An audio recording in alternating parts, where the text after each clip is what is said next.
Hi, guys, and welcome as usual to As the Law Turns.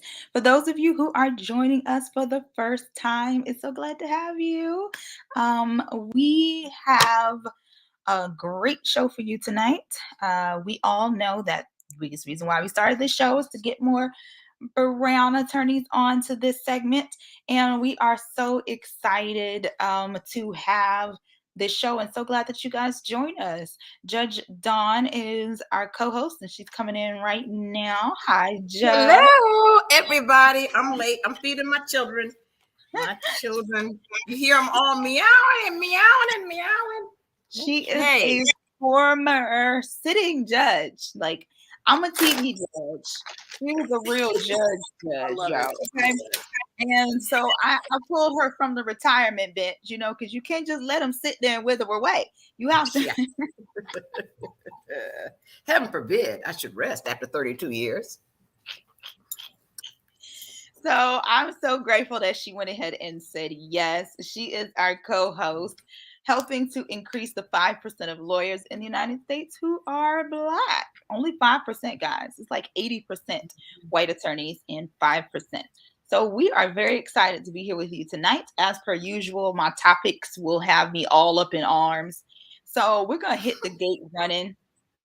And you guys have to know what we're talking about tonight. And by have to know, I mean, is there no other conversation to be had right now but Second Amendment gun rights when it comes to, I call it the children's massacre. That maybe that's too harsh, but he specifically chose a an elementary school and decided to go shoot up an elementary school. The suspect is now dead. For those of you that don't know, in Texas, there was a school shooting in which there are 21, I believe, dead, and there's still some injury counts coming in. They were elementary school children and teachers. The suspect was shot dead on scene. And new developments coming forward are showing even things like he had already posted on his social media page that he was going to an elementary school to do this.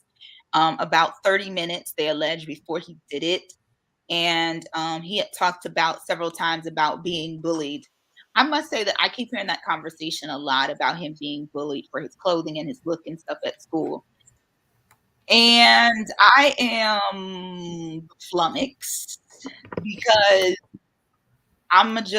this is gonna be a very I'm normally blunt, but it's about to be more bluntness coming from this. I don't care.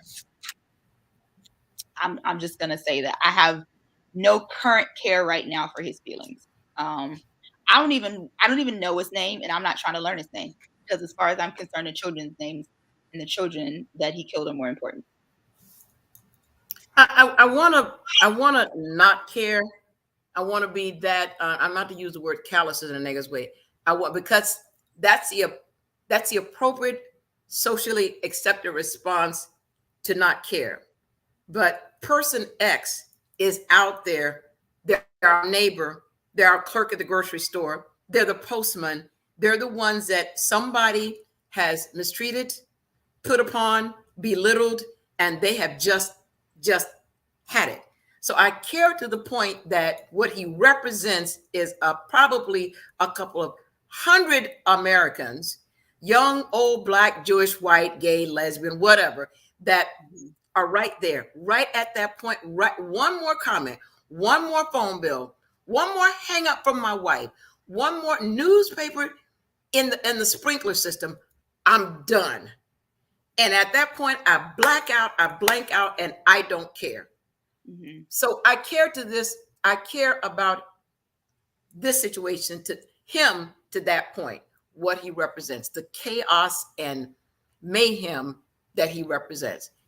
We don't know why, but Judge Vivian and I, our background is criminal lawyers. And so not only did we major and study on criminal law, our focus, part of our career, most of our career, has been on criminality. And so there is that, the criminal mind, some of it is just sometimes bad tempers, bad moods, sometimes alcohol, sometimes mental health issues. But you put all of that together and you have, I think, a shooter like that. So I care about him to that point.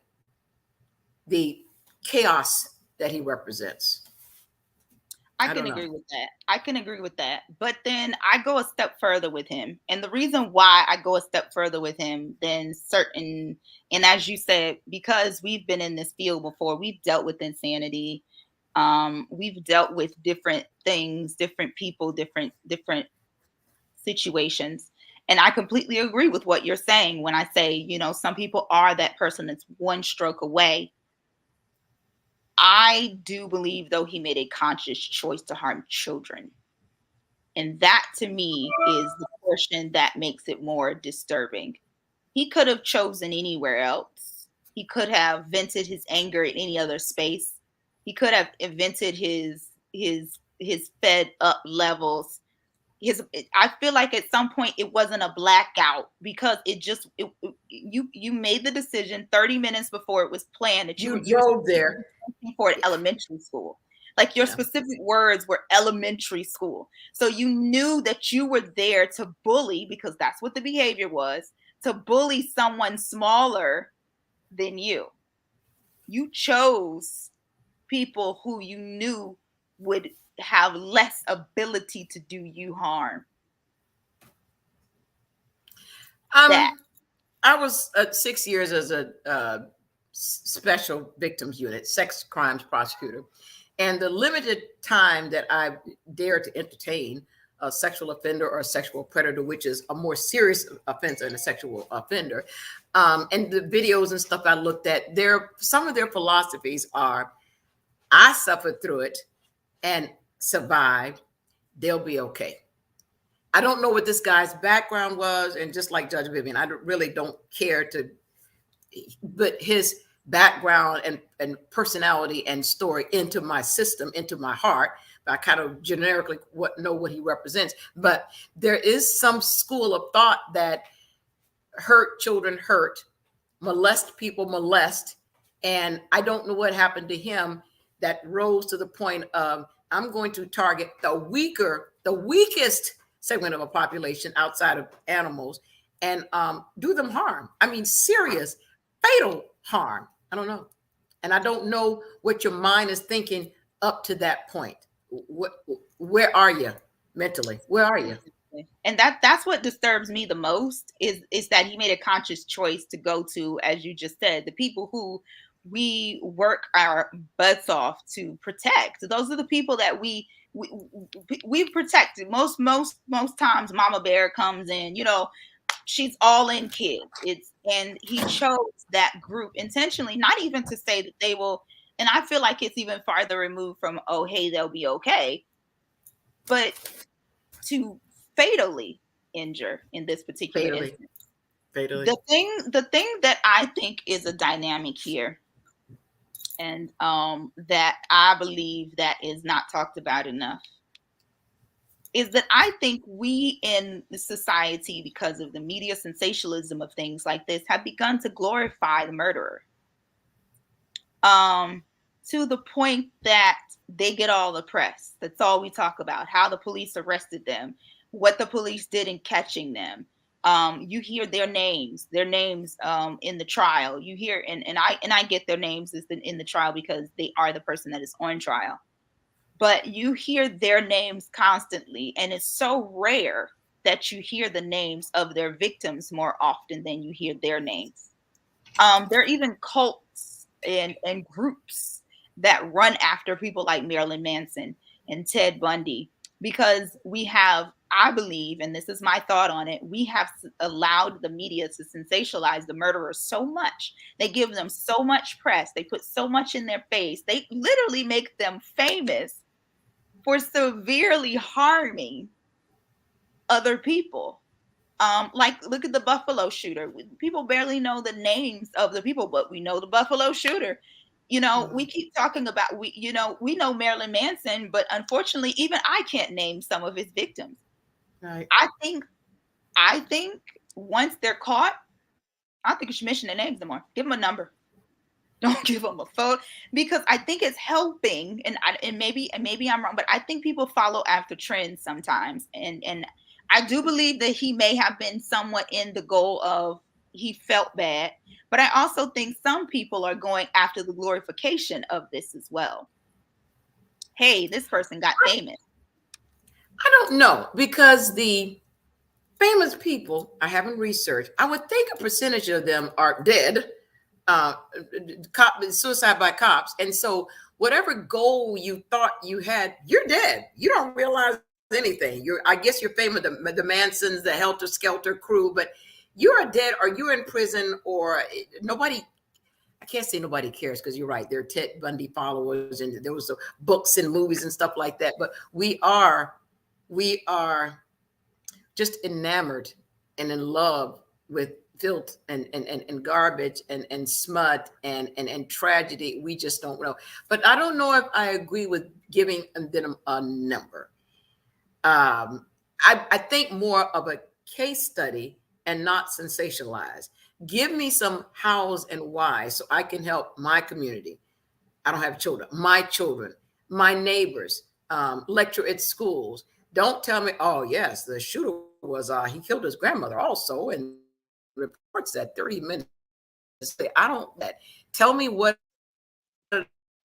about his personality, psychologists and doctors, to streamline me, focus me so I can help her. But I do. We and so sensationalize a lot. Just a little aside, because you know how I feel about stars. We sensationalize stars a lot. They're just stars. All of a sudden, so and so has a baby, so and has AIDS, so and so has breast cancer. I don't care. Yes. I don't And follow just like with Facebook. I stars, don't follow Twitter. That's just me. I don't care. I, I feel like sometimes these murderers are not necessarily being murderers, but they're because think about it. If this isn't your normal behavior, or if you think you're following something that's cool, you don't know the background noise of what's going to happen at the end. As you just said, the people end up going to prison or murdered. You don't think of it like that. You're not considering, oh, I'm going to prison. You're probably not even considering how hard or bad prison's going to be for you. You're thinking about, hey, these people have become popular. I want it so bad. This is what I've been waiting to do, is to get here. They have these followers even in death, and this is such a yeah. popularized thing, and I want to be there. I want to do that. And then I do believe that there is some mental health, don't get me wrong, and I do agree with you that should be some case studies, but I personally don't. I believe that if we kill some of the sensationalism behind it, we may be able to stop. Not all of them. I do know that this isn't going to just go away, but I do believe maybe some of them. And so this is bringing forth the question that a lot of people have, because apparently the NRA, for those of you that do not know what the NRA is, I would hope that you do. But the NRA is having a convention, and it's the National Rifle Association. So that means that it is an association that is literally in all 50 states that supports gun rights, which is the Second Amendment of the United States of America, which allows you to arm yourself with a weapon, a fatal weapon. Um, it is originally one of the 10 Bill of Rights. So, as far as government is concerned, it is heavily ingrained within American society. They're having a convention apparently in Texas, um, in the next coming week or two, if I'm not mistaken. And many people are like, "Y'all didn't want to cancel that?" Like, they know that they believe they're going to be heavy protests. What do you think about that? Well, you know what? I don't want to compare to anything that's offensive to anybody or step anybody's toes, but just it's isn't it akin to canceling a conference of doctors because someone butchered someone at an abortion or performed an illegal abortion or against the Roe versus Wade's things?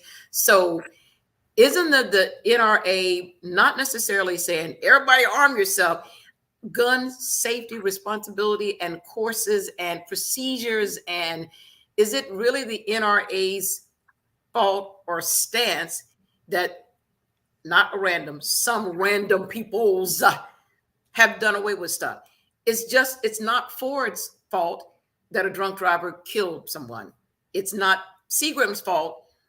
So that's a good example. So Seagram should not, Smirnoff should not hold his convention at distillery because someone drove drunk. And I'm not minimizing anybody's tragedy, but I don't know if that's where the blame lies.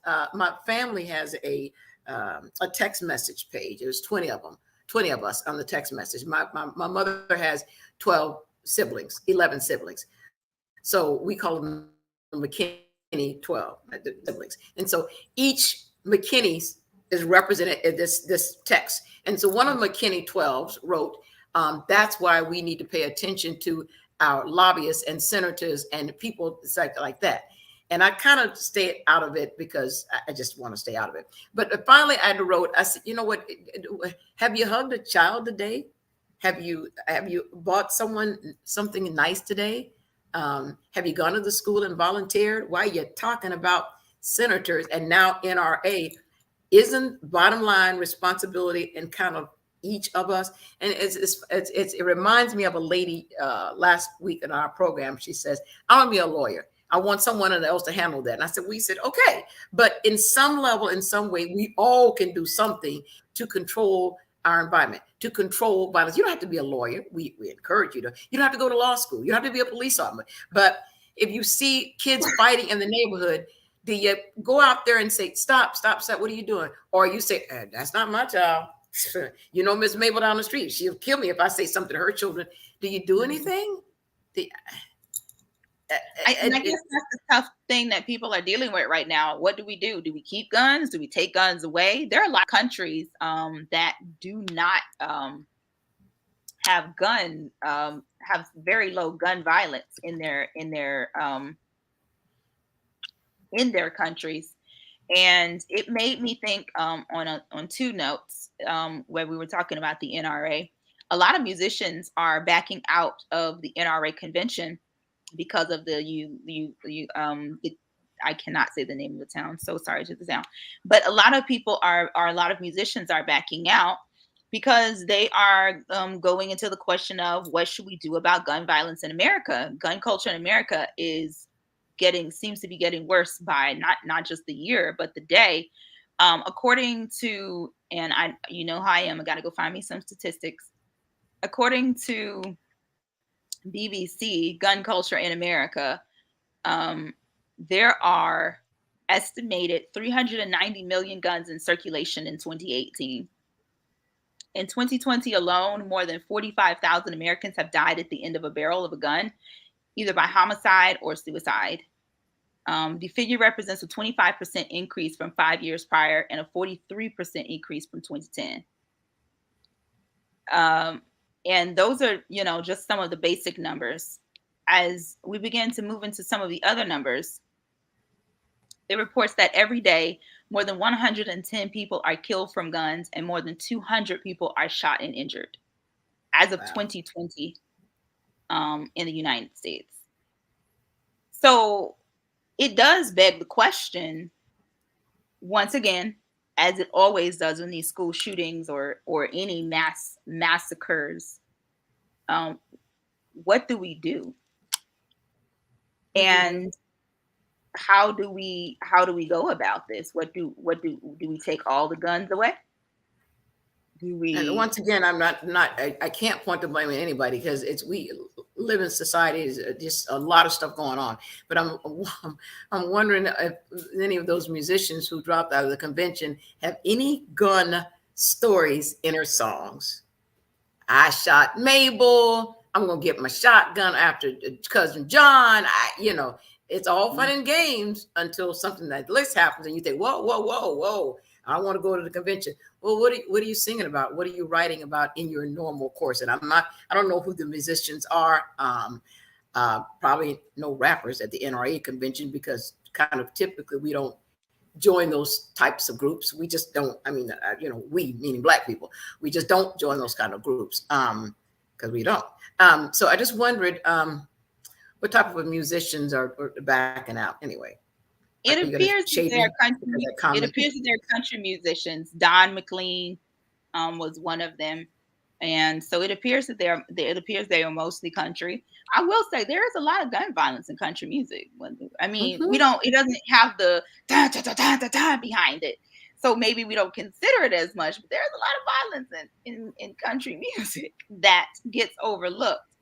Um, and I just want to point out the top 5 countries with the highest total of gun deaths. Brazil is number 1. United States is number 2. And this was as of 2019 statistics. Venezuela is number 3. Mexico is number 4. And India is number 5. So India. yeah, India. Yeah, India is Wow. number. So that just goes to tell you I'm very upset about what happened. I have been like to my wits in just like anger for these children. They are children.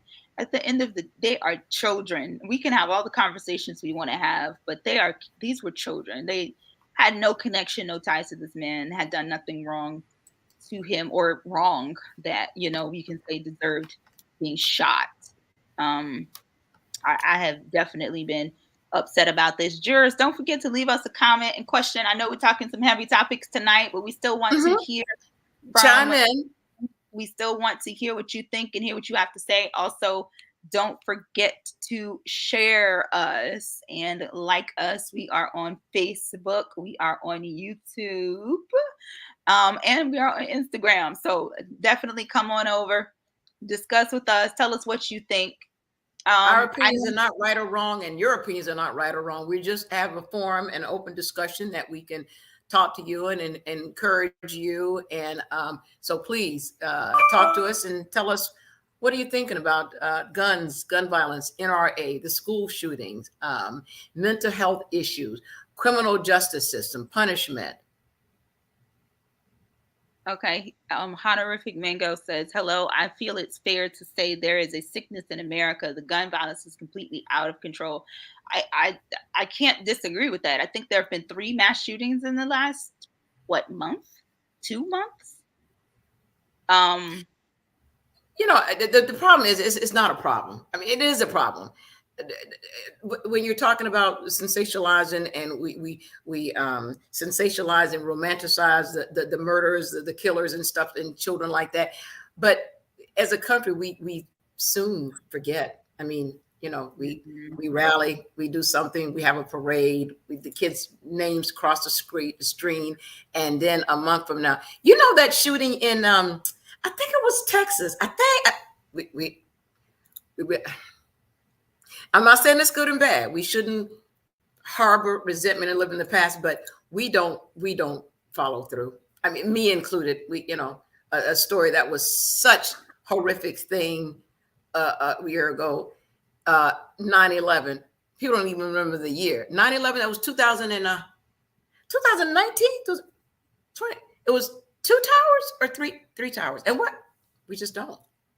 Yeah. Not to say remembering will correct anybody's behavior, but at least it'll maybe correct our behavior or strengthen our resolve to do something about it. But we just get so caught up and so busy, me included. We just don't really love each other and take care of each other like we were intended to be. Now, Mhm. I have a personal story. This morning, I was going my 3-mile jog, doing my thing, and I live in a regular neighborhood. I'm not a gated community. My house is I bought it like a $55,000. Now it's like 125,000. It's 3 bedroom, 2 bath. Windows need to be fixed. Blah blah blah. I'm not living in some mansion in the hall. I live in a community in Mhm. Volusia County, Florida, and I walk at my local store. I was jogging today, and I was stopped at the store to get some peanuts, and someone says, "Hey, West Side Elementary here in Daytona Beach is on lockdown." I said, "Ah," and my heart, it was just like, okay, whatever's happening at that school, the kids are more afraid than me, and so let me do what I can do to go up there, because if the kids are running from the campus, not everybody has their parents there, and even though I'm terrified to be in harm's way, I need to step up to the plate. and do what I can to protect somebody's child. So I'm walking down the street really fast, not running because I don't know what's going on, really fast. And so I'm like a half a mile away. So I see, 12 or 13 police cars. This is a Black community, probably, I think maybe 10 to 50% white students of population in this community. Not that it matters to the story. And so I'm a former judge, and it's a small community. So I walked over to the police barricade and I said, can I help? Is something's going on? He said, nah, our parent came into the school and upset. And he said, I'm going to come back and shoot up the whole school. And my heart absolutely broke. Now, seriously, after what? Seriously, you get that mad that within a week of people dying, 19, 20, 21 people.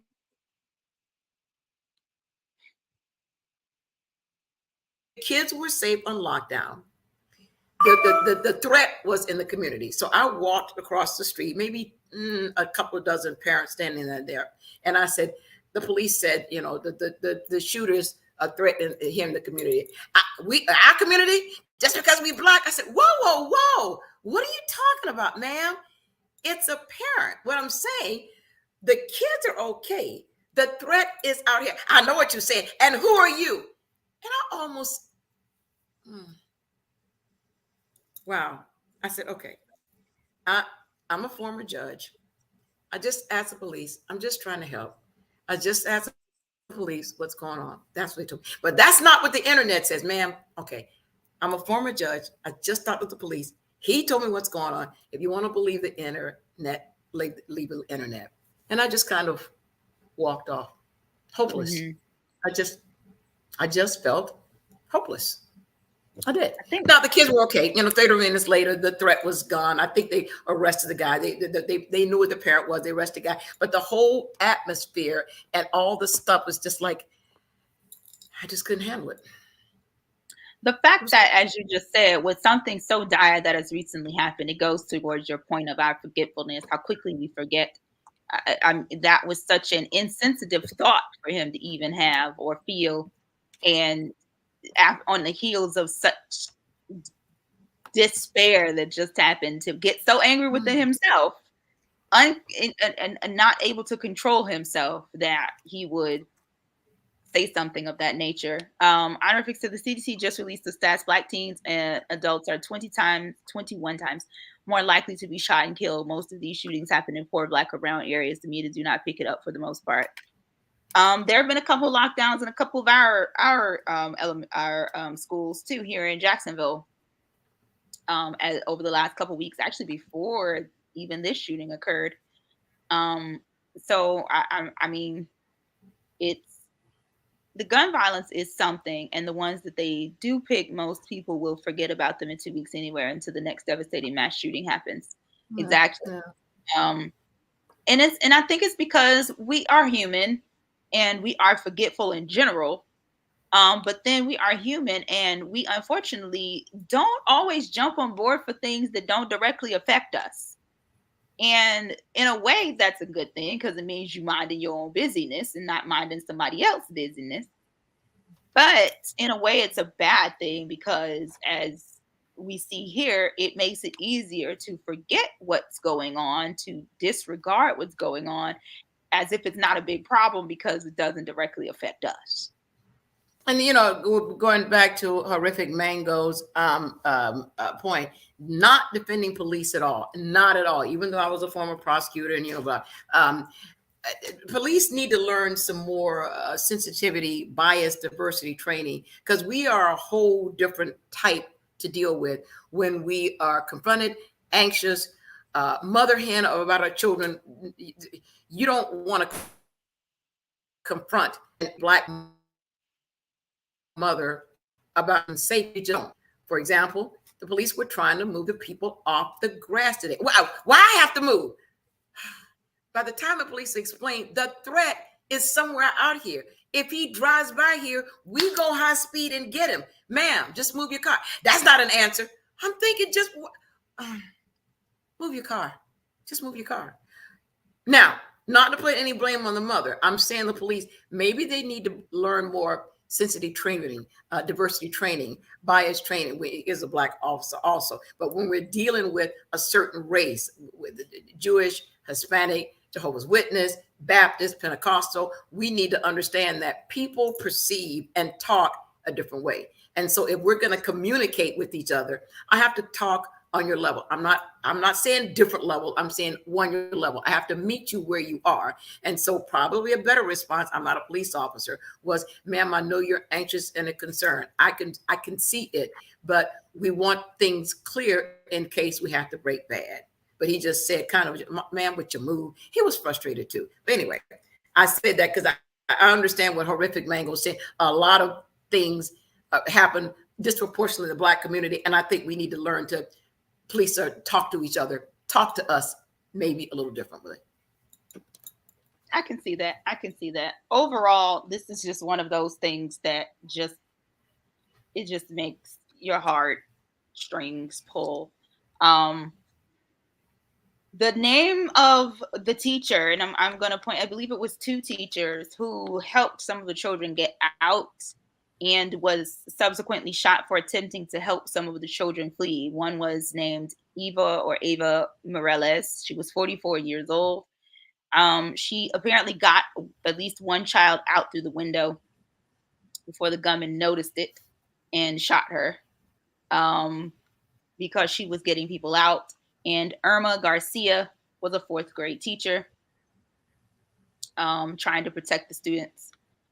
Um, this was pretty bad. As any Yeah. school shooting, as any shooting, as any massacre, whether they're children or not, they're all still lives that were lost at the hands of a madman, whether it be for mental health or just pure anger that he could probably use some prayer to Yeah. control. Yeah. Um, this Tragedy all the way around. was a tragedy all around. All I around. must say, I really have been like terribly upset about it. And it's because, as I started off, I feel like this has less to do with mental health. And I think it insults those in mental health to some respect than it has to do with a conscious decision this young man made to harm vulnerable people. Um, Well, I don't understand at all because I'm still way back. How can you hate or be mad at someone so much to punch them in the face? So, I can't even think about getting to buying a gun, loading a gun, going to your car, putting your seatbelt on, unblocking your seatbelt, opening the door, and opening on children. I can't even, my mind, I'm way back. How can you hit a person in the face? Exactly. Mm. To me, any of these mass shootings have been thought about, but this one seems more particularly sought out. Like he's sought out in elementary school. Not even the people that were necessarily, if I'm not mistaken, the alleged bullying that they're talking about on the news comes from his own colleagues, but he didn't want to go to them. He went to somebody else's kids who don't know him, who he don't know, who they ain't seen. That is the most. That to me is why I get upset when I hear, "Oh, well, he had such mental health," and I am not against the mental health community. I think that it should be more talked about. I think the underwhelming support for mental health is poor, especially when it comes down to the justice system. But I think here we're overlooking a conscious decision because we're trying to deter, um, maybe even some race because of his race. I don't know. Mm. It is problematic to me that he made a conscious decision to go to an elementary school. Honorific Mango said, "Yes, I agree, and I feel like every emergency situation in the U.S. should have some type of professional and behavior mental episode expert at the scene." Agreed.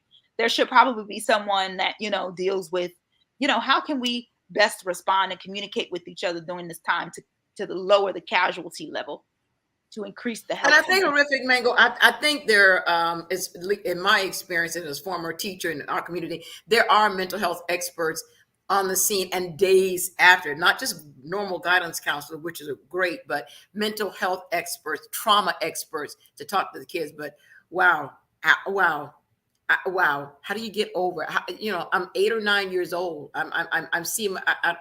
Wow, I don't know. I, That's forever ingrained in those children's minds who lost friends, who lost their teachers, who even had to be subjected, even if they weren't in the particular classroom. That's still the fear of being locked in your classroom, knowing that you may come away from it. The parents not knowing what child was what. There was one guy who mentioned that it had been 24 hours before they even found out that his child was one of the children that had been shot. It's so many, the chaos that went down from a decision that this man made. Is disturbing. And I think that in continuing to do the investigation that they're doing, I think they should, as you mentioned before, start using these things as case studies to maybe figure out how to actually accommodate or fix the situation. But I don't want to know nothing about him no more. I don't care. I don't want to. I need that part to stop. Like, I'm going to ask our listeners, because Judge Vivian has a nice program and format as the law turns. And so we have people that watch us. And so we want to really encourage you to, if you want to discuss this, not him, this issue again, so we can resolve it or do something about it or work together, please. I know our platform, original platform, is to encourage minority females to be more interested in the law. Well, this is law related, and not just law related. It's people related, it's humanity related, it's life related. And so, if you want us to expand on this topic, please give us, we're not just doing this just to hype our ratings. This is a very serious issue to us. And let us know what we can do to help people get through this. Yes, this is a very serious issue to me. As you can hear my passion towards it right now. I've been kind of angry for days. I'm actually much lower than I've been for days with this whole situation. And I'm pretty much like this every single time I come across these massacres.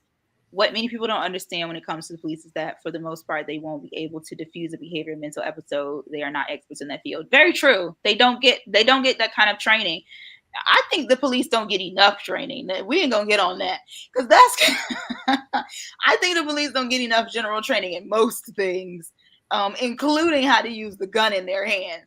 Well, they're there to protect. I agree with her, Manuel. Protect, not necessarily nurture and caress, but protect. And so whatever they need to do, I guess, to protect and not escalate, that's good. But yes, I agree with you. They're not experts in this, but how many people do we need at the scene?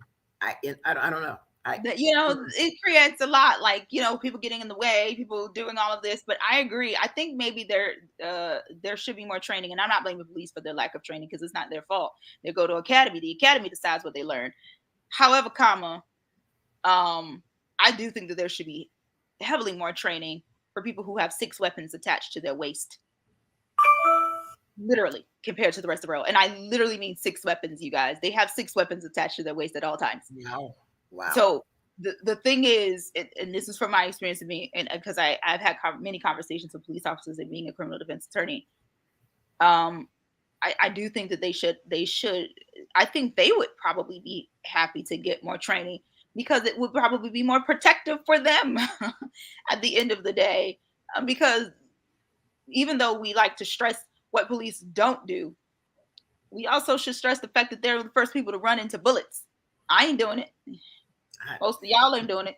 Like you can talk. A lot of people talk a lot of good game, until things happen, and then all of a sudden, disappearing. They have become David Blaine, magicians. Everybody gone. Poop, they out. Officers don't have the pleasure of being like, poop, I'm out. I understand, it's not for everybody. Some people are made to be politicians, lawyers, and stuff like that. But everybody can take a small part to improve somebody else's life. Exactly. Everybody. You see something, say something, do something. We're always so afraid. I was not happy to have a fast pace down to this. I had no idea what's going on. I don't walk with my cell phone. Therefore, I didn't have a police scanner, because this is my time with God and to meditate. And I ran into the situation and it was horrific. But everybody can do some small part. I tell people all the time, be careful of everyone you meet. Chances are they have not felt the presence of an angel for a long time. Be that angel. Sometimes it's a smile. Sometimes just, I like your hair when you're talking to a little kid. Like, oh, I like that skirt. You think I could wear that? Just some kind words, because you don't know what that kid is going through at home, the school, on the bus, and the playground. It's not necessarily your responsibility. That what does it take to shake a person's hand and say, "Good to see you again"? Well, I want to tell you, I'm proud of you. That's true. That's true. Nothing. I'm going to tell you my radical stance on this is I don't want to hear anything about the shooters, mass shooters names anymore. Or if you want to come at me and say something, come whatever. I'm standing by that. I understand even being, I think I have, and I think a lot of criminal defense attorneys have a different level of empathy for people on the, what people would consider criminals or criminalized side of the law, because of the fact that we get the chance to see them as humans in a different way than others. We get a chance to be in the room with them. But this is one of those moments that even for me, I'm like, I don't care. I don't. I get what Could we judges put Horrific Mango's comment, last comment up? I don't want to.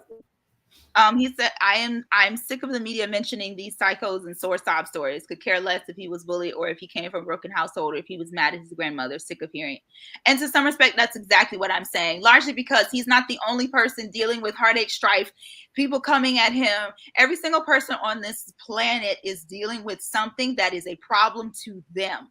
It may not be as great as you may think it is. You may think that their problem isn't as big because you think your problem's greater. But guess what? That same subjective view that you have towards your problem is the same subjective view that they have towards their problem, because every single person on this planet is dealing with a problem. I want To to make agree with Horrific Mango. I really want to agree with her, but if we don't understand the past, we're doomed to repeat it. I don't want to have him know his name. The numbers cut good of me. Call him a color, call it whatever. But if we don't kind of understand the core of what makes a person go like this, we can't help the next mass shooter that's right on the edge. And all it took was an extra Paxil, and no one thought about it. Or all it took was to get him away from his grandmother at 12 years old, and no one thought about it. And all it took was to change his seat row because someone was picking all the time, and no one thought about it because we just didn't care. And so I agree on a lot of levels, but deep down, I know that if we don't look at it and correct it, it's just like arguing with your spouse, boyfriend, mother. If y'all arguing about the same thing all the time, you need to sit and realize what's going on. We need to dig it out, because we're doing the same thing all the time. And that's the definition of insanity. Not to say Horrific Mango's insanity, but society. It's the definition of insanity. We do the same thing every time, and we will wonder why this keeps happening. I don't know. Well, guys, we have actually surpassed our time on this particular topic tonight. We are happy that you joined us, and thank you, Honorific Mango, for chiming in tonight. We appreciate your comments. Very insightful. Yes. Please feel free to reach out to us and help us decide if you want to talk about any specific topics that are coming up. As Judge said, if you want us to continue this topic or even get into maybe some new laws that may be created post this, because let's face it, that's exactly what happens when things like this happen. New laws start coming in, new situations start to arise, and that's going to affect your everyday life. And that's one of the things we discuss here on As the Law Turns. Don't forget to leave us any comments and concerns, like our Facebook page, like our YouTube page. Share us. Nice meeting you, HM. I don't know you, but I feel I can call you HM now, Horrific Mango. So nice meeting you. Keep the comments coming. Keep it. Thanks for sharing this hour with 45 minutes with us. You could have been anywhere else, and you decided to stay with us. So I thank you. Yes.